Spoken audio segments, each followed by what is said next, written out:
ദാർശനികനായ ഒരു മനുഷ്യനോട് തന്റെ ശിഷ്യൻ ഇപ്രകാരം ചോദിച്ചു, ഗുരു, ജീവിതത്തിന്റെ അർത്ഥം എന്താണ്? ഒന്നും മിണ്ടാതെ മുറിക്കകത്തേക്ക് കടന്നുപോയ വൃദ്ധനായ മനുഷ്യൻ തിരികെ വന്നത് വൃത്താകൃതിയിലുള്ള ഒരു കണ്ണാടിത്തുണ്ടുമായാണ്. ഒന്നും മനസ്സിലാകാതെ നിന്ന തന്റെ ശിഷ്യനോട് അദ്ദേഹം ഇപ്രകാരം പറഞ്ഞു, യുദ്ധകാലത്ത് പടയോട്ടം നടത്തിയിരുന്ന ഒരു സൈനിക വാഹനത്തിൽ നിന്നും അടർന്നു വീണ കണ്ണാടിയാണിത്.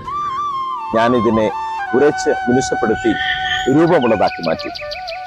ഇത് പറഞ്ഞിട്ട് അദ്ദേഹം ഈ കണ്ണാടിത്തുണ്ടുമായി സൂര്യപ്രകാശമുള്ള ഇടത്തേക്ക് പോയി. അവിടെ നിന്ന് സൂര്യപ്രകാശം തന്റെ കണ്ണാടിയിൽ നിന്ന് തന്റെ മുറിക്കകത്തേക്ക് പ്രതിഫലിപ്പിച്ചു. മുറിക്കകത്തെ ഇരുട്ടുള്ള ഇടങ്ങളിലേക്ക് ഈ പ്രകാശത്തെ അയച്ചപ്പോൾ അവിടമാകമാനം പ്രകാശമാനമായി തീരുകയും ചെയ്തു. നമ്മുടെ ജീവിതത്തിന്റെ അർത്ഥം അന്വേഷിച്ചുള്ള മനുഷ്യന്റെ സംശയങ്ങൾക്കുള്ള മറുപടിയും ഇതുതന്നെയാണ്. ഇരുട്ടു നിറഞ്ഞ ഇടങ്ങളിലേക്ക് പ്രകാശമെത്തിക്കുന്ന ചാലകങ്ങളായി നാം മാറണം. നമ്മിലൂടെ പ്രതിഫലിപ്പിക്കപ്പെടുന്ന നന്മയുടെ പ്രകാശം അനേകരുടെ ജീവിതത്തെ പ്രകാശമാനമാക്കി തീർക്കും. അതിനുള്ളതായി തീരട്ടെ ഇന്നത്തെ പ്രഭാതം. ശുഭദിനം.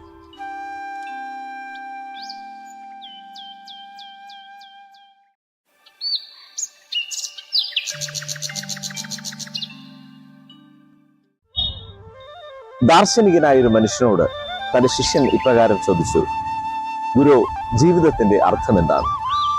ഒന്നും മിണ്ടാതെ മുറിക്കകത്തേക്ക് കടന്നുപോയ വൃദ്ധനായ മനുഷ്യൻ തിരികെ വന്നത് വൃത്താകൃതിയിലുള്ള ഒരു കണ്ണാടിത്തുണ്ടുമായാണ്. ഒന്നും മനസ്സിലാകാതെ നിന്ന തന്റെ ശിഷ്യനോട് അദ്ദേഹം ഇപ്രകാരം പറഞ്ഞു, യുദ്ധകാലത്ത് പടയോട്ടം നടത്തിയിരുന്ന ഒരു സൈനിക വാഹനത്തിൽ നിന്നും അടർന്നു വീണ കണ്ണാടിയാണിത്. ഞാനിതിനെ ഉരച്ച് മിനുസപ്പെടുത്തി രൂപമുള്ളതാക്കി മാറ്റി. ഇത് പറഞ്ഞിട്ട് അദ്ദേഹം ഈ കണ്ണാടിത്തുണ്ടുമായി സൂര്യപ്രകാശമുള്ള ഇടത്തേക്ക് പോയി. അവിടെ നിന്ന് സൂര്യപ്രകാശം തന്റെ കണ്ണാടിയിൽ നിന്ന് തന്റെ മുറിക്കകത്തേക്ക് പ്രതിഫലിപ്പിച്ചു.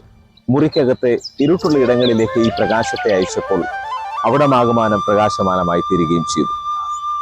നമ്മുടെ ജീവിതത്തിന്റെ അർത്ഥം അന്വേഷിച്ചുള്ള മനുഷ്യന്റെ സംശയങ്ങൾക്കുള്ള മറുപടിയും ഇതുതന്നെയാണ്.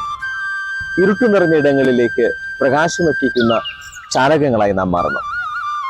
നമ്മിലൂടെ പ്രതിഫലിപ്പിക്കപ്പെടുന്ന നന്മയുടെ പ്രകാശം അനേകരുടെ ജീവിതത്തെ പ്രകാശമാനമാക്കി തീർക്കും. അതിനുള്ളതായി തീരട്ടെ ഇന്നത്തെ പ്രഭാതം. ശുഭദിനം.